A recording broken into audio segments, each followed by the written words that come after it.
sa lahat, sa pag-unawa, sa pag-iyak, sa pagbitaw. Ako yung tahanan ng mga taong pagod, pero wala man lang umuwi kapag ako na ang napagod. Hindi ko alam kung kailan ako naging sobra, kung kailan naging mali ang maghintay.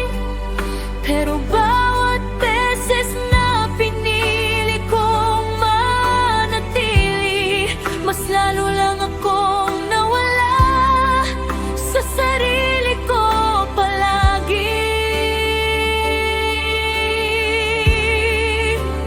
Kung ito na lang ako,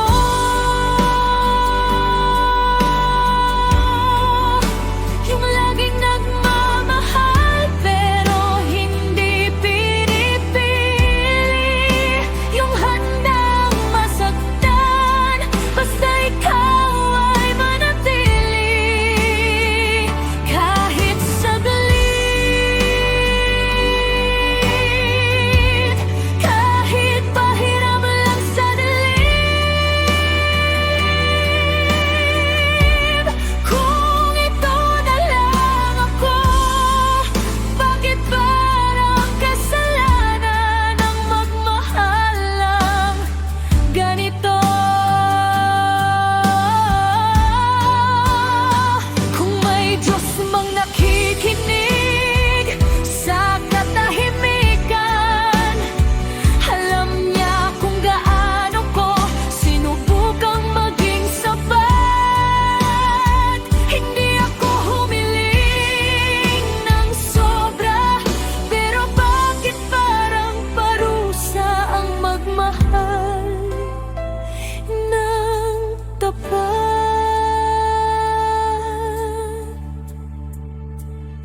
Kung ito na lang ako,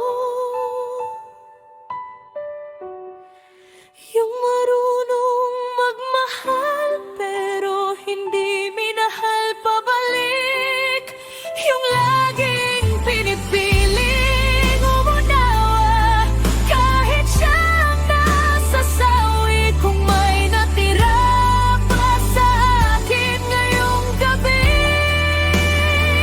ito na lang ang dasal ko. Sana balang araw pilit naman ako. Hindi dahil kailangan, kundi dahil mahal.